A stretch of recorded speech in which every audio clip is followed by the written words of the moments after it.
السلام علیکم dear students, آج ہم پڑھیں گے باب نہم مطالعہ پاکستان کا، جس کا عنوان ہے اسلامی جمہوریہ پاکستان میں معاشی منصوبہ بندی اور ترقی۔ اچھا، پہلے تو ہم یہ سیکھنے کی کوشش کریں گے کہ معاشی منصوبہ بندی جو ہے وہ ہے کیا۔ اس کی مثال ہم ایسے لیتے ہیں جیسے کہ ایک گھر ہو اور اس گھر کا جو سربراہ ہوتا ہے، جو تنخواہ دار ہوتا ہے، وہ اس کی تنخواہ جو ہے وہ جب وہ گھر میں لاتا ہے مہینے بعد، تو وہ اگلے مہینے کے لیے ایک بجٹ تیار کرتا ہے۔ اس بجٹ میں اس نے اپنے گھر کا خوراک کا سامان، اس کے سامان اور بجلی کا بل بھی اس نے ادا کرنا ہوتا ہے، بچوں کے اسکول کی فیس بھی جمع کرانی ہوتی ہے، اس کے علاوہ بجلی، گیس اور ان سارے بلوں کو وہ ایک بجٹ بناتا ہے کہ میں نے اس تنخواہ میں اپنا یہ مہینہ جو ہے وہ گزارنا ہے اگلی تنخواہ ملنے تک۔ اسی طرح جو ترقی یافتہ ممالک ہیں، ان کی ترقی کی ایک وجہ بہتر معاشی منصوبہ بندی بھی ہوتی ہے۔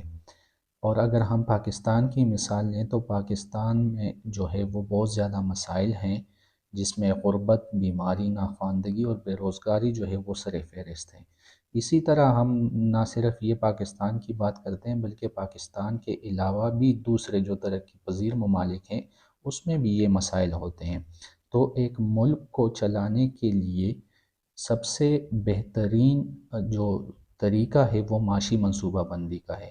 مطلب اگر کسی ملک کی معاشی منصوبہ بندی صحیح کی جائے تو اس میں جو اس طرح کے مسائل ہیں وہ ختم ہو سکتے ہیں، یا اس پہ کم از کم قابو پایا جا سکتا ہے۔ اسی طرح ہم جب معاشی منصوبہ بندی کی بات کرتے ہیں تو پاکستان میں جو ہے وہ، جس طرح ہم نے پہلے بات کی کہ پاکستان میں غربت، بیماری، ناخواندگی، بے روزگاری، زرعی اور صنعتی پسماندگی، دولت کی غیر منصفانہ تقسیم، مہنگائی، بیرونی قرضہ وغیرہ، یہ سارے جو ہیں یہ سارے مسائل ہمارے پاکستانیوں کو درپیش ہیں۔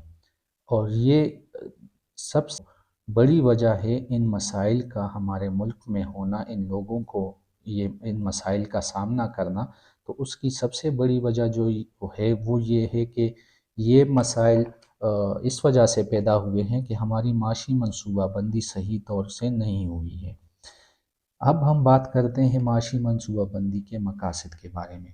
تو معاشی منصوبہ بندی کے مقاصد جو ہیں وہ سب سے پہلے اس میں ہم بات کرتے ہیں وسائل کا بہترین استعمال۔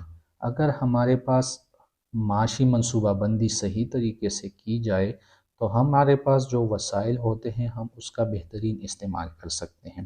مثال کے طور پر دنیا کے تقریباً ہر ملک کے ساتھ قدرتی وسائل ہوتے ہیں، جس میں معدنیات، جنگلات وغیرہ اور یہ ساری چیزیں ہوتی ہیں۔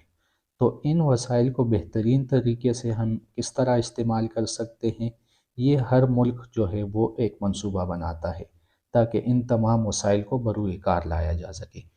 دوسرا مقصد جو ہے وہ ملک کے لوگوں کی خوشحالی ہے۔ تو اگر معاشی منصوبہ بندی ہم اچھے طریقے سے کر سکیں تو ہمارے ملک کے لوگ جو ہیں وہ خوشحال ہوں گے، ان کے یہ مسائل حل ہوں گے، اور ان کے تمام مسائل جو معاشی مسائل ہیں، غربت ہے، بیماری ہے، بے روزگاری ہے، وہ صحیح طریقے سے وہ حل ہو جائیں گے۔ جب یہ مسائل نہیں ہوں گے تو ڈیفینیٹلی ملک کے باشندے یا ملک کے جو لوگ ہیں وہ خوشحال ہوں گے۔ تیسرا جو مقصد ہے منصوبہ بندی کا وہ یہ ہے کہ خود کفالت ہو، سیلف سفیشنسی ہو۔ ترقی تصور جو ہے ترقی یافتہ ممالک کا وہ یہ ہے کہ وہ خود کفیل ہیں، اس لیے وہ ترقی یافتہ کہلاتے ہیں، کیونکہ وہ ملک اپنے منصوبہ بندی کے ذریعے خوشحال ہوتا ہے۔ اس لیے ہر ملک منصوبہ بندی اس لیے کرتا ہے کہ وہ خوراک اور اشیاء میں خود کفیل ہو جائے، بلکہ اپنی ضرورت سے بڑھ کر دوسروں کی مدد کریں اور اپنے برآمدات میں اضافہ کریں۔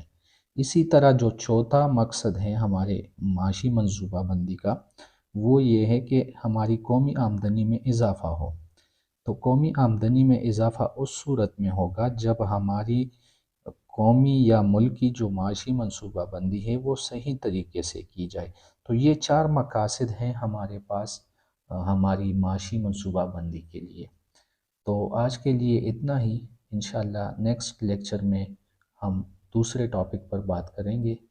اس وقت تک کے لیے اللہ حافظ۔